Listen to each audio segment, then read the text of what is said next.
Hey, hi, hello there, and welcome back to Formula Amateur, where today we'll be discussing all of the motorsport news that have come out this summer. I've been meaning to do this for a while, but every single time I try to, more news comes out and it's hard to catch up. So this is all of the things that have been happening up until the point of recording. So let's get into it, shall we?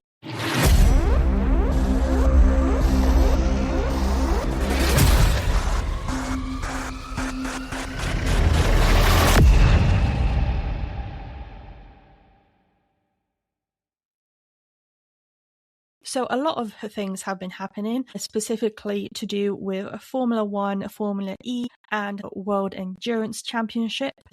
And as well as IndyCar. So we'll start off with Formula One, where in recent days we have had the announcement that Alex Albon and Carlos Sainz have re-signed their contracts for Williams. Carlos Sainz will continue on a multi-year contract. Unsure how many years that is specifically. We just know that it's multi-year.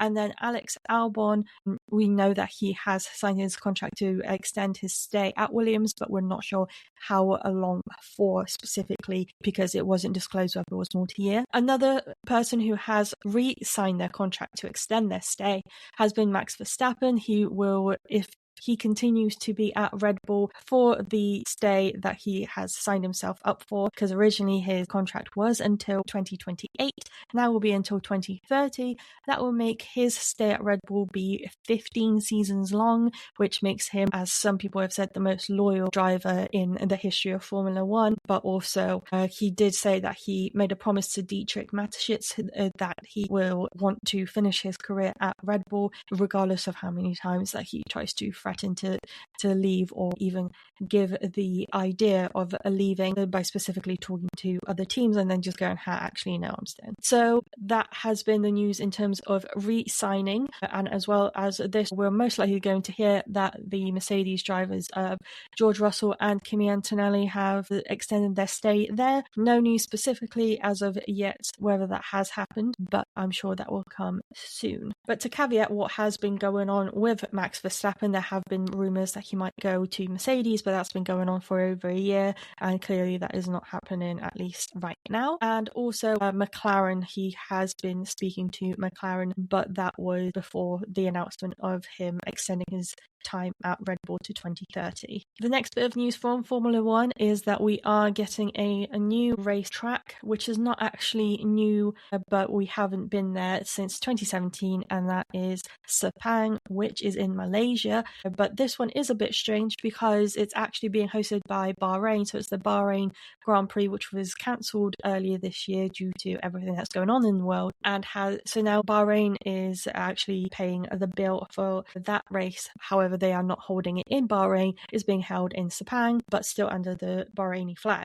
However, we still don't know whether we'll actually get 24 races this year. Right now, it looks like we might get 23, but we do have until the end of September, mid to end of September, to find out whether the Abu Dhabi and the Qatar Grand Prix will actually go ahead. This all depends on all the geopolitical things going on right now and whether it is safe to do so. So right now, it looks like we are, but that can all change very quickly. And what other things that could change very quickly are the losses of two drivers, and that's George Russell, who has had a bit of a mixed year this year. The first half has seen him win the race in Australia, win the sprint race in China, win the race in Austria, and he has also won sprints in Canada and the Netherlands. However, it has been very topsy-turvy because of the dominance of his teammate Kimi Antonelli winning 5 races in a row and then also winning another race and her picking up a sprint win as well. So it has been a bit of a mixed bag for him, and we'll see how the end of the season goes for him. However, we do not know what that will happen. I am recording this after the sprint race of the Netherlands, but before the Grand Prix. So I have no idea what the results will be. I do know that Russell will start second and Antonelli will start third, with Lando Norris starting first, but the race hasn't happened as of recording. Another driver who has had it difficult, and we are unsure whether his future is certain in Formula One, is Esteban Ocon. He has had a tough time of it, but to be honest, the entirety of the Haas team has had it tough. They started off well with Oliver Behrman in the first 3 races until that completely changed with Oliver Behrman's crash that left him limping out of the car, and ever since then they haven't really been able to get back up to where they wanted to be. But Ocon seems to be going a wayside to how successful his younger teammate has been, and there are rumours that he could be replaced by potentially a F2 driver in perhaps Ritomo Miata, Rafael Kamara, and maybe Nicolas Sokolov, but I doubt it because he is a strong Red Bull character, or potentially Yuki Tsunoda. There may be a bit of an advantage to have a Japanese driver into that seat as a result of the fact that they have a contract with Toyota, so that it would make sense for a Japanese engine and car manufacturer to perhaps suggest hiring a Japanese driver, especially one that isn't currently driving much in Formula One or at all. But returning back to Mercedes, it looks like Kimi is not backing down at all. He is determined to get wherever he can as quickly as he can and as successfully as he can.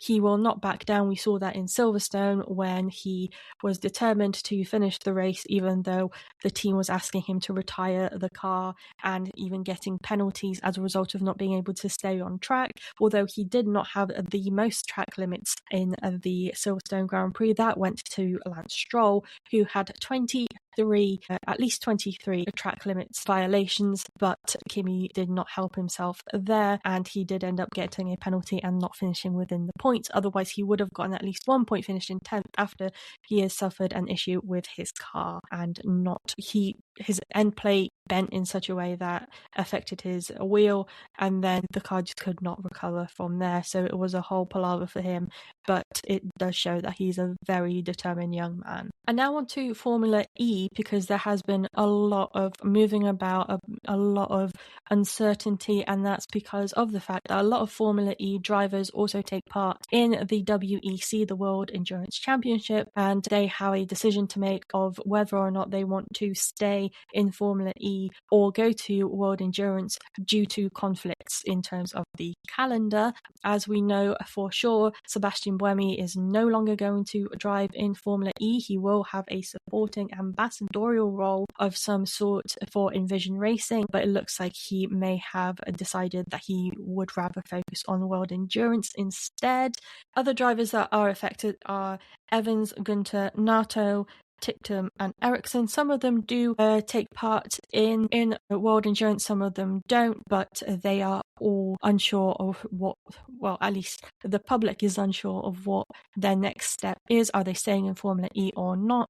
Other drivers who seem to be staying on, at least for now, are Antonio Felix da Costa, who is a Jaguar Racing driver, but perhaps that could change, and there seems to be a lot of moving about in the Formula E teams right now. We also are unsure as to, so in my last Motorsport News segment that I did, I said that it looks like Penske will be replaced by Opel. It doesn't look like that is certain. It looks like Opel might be an 11th team instead. It all depends on whether Penske do decide to stay. I thought that they would be a replacement for them, but it looks like Opel is just coming into the sport, and it doesn't look like any team is going away. It's just that DS and Penske are divorcing themselves. They are splitting apart. DS no longer wants to take part in Formula E, but presumably Penske wants to stay. They just need to find another manufacturer to work with. And now on to World Endurance Championship. McLaren and Ford are to join Hypercar in the World Endurance Championship next year. As well as this, Logan Sargent has been testing the Ford Hypercar recently. I think he is meant to soon start. He is meant to join the Hypercar team when it does get on the grid next year. He is currently in the LMGT3 series, but that is due to change next year. and McLaren Hypercar is coming as well, but that I presume was started as a result of them leaving Formula E in order to go to World Endurance to prioritize that instead, which is a shame because I would love for them to have existed side by side instead. I know that there are sports cars in World Endurance that do hold the McLaren signage, but it would be great to see them in a hypercar. But I would have loved to have watched that season when they still took part in Formula E. And so far, that is all of the news. And finally, let's finish off with some IndyCar news, and that is that the McLaren Racing lineup, the McLaren Arrow team, are set to have a lineup of Pato O'Ward, Felix Rosenqvist, and Scott Dixon. This is quite a revolution because of the fact that Scott Dixon has been with Chip Ganassi for many seasons now. He is a very long-term driver. He has been there since, I believe, the early 2000s. He is very much the Fernando Alonso of the grid in IndyCar and has been at Chip Ganassi for a very long time, and for him to leave that team behind to join McLaren was quite a shock to the system. This also means that Christian Lundgaard and Nolan Seagold do not have a seat in McLaren next year, so they will have to find a new seat going forward. And it also looks like, no surprise, Alex Palou may win the championship. But that's all for IndyCar news that I have for you as of now. And that's also all of the motorsport news that I have to catch you up on. I'm sure there are loads of things that I've missed out, but that will come through next time that I'll try to ramble up some news. Thank you so much for listening to another episode of Formula Amateur or watching. I hope you've enjoyed. Please check out my lovely colleagues on the Be The Change Media Network. Please check out BeTheChangeMediaNetwork.com. I hope you have a lovely rest of your day, and I'll see you soon. Goodbye.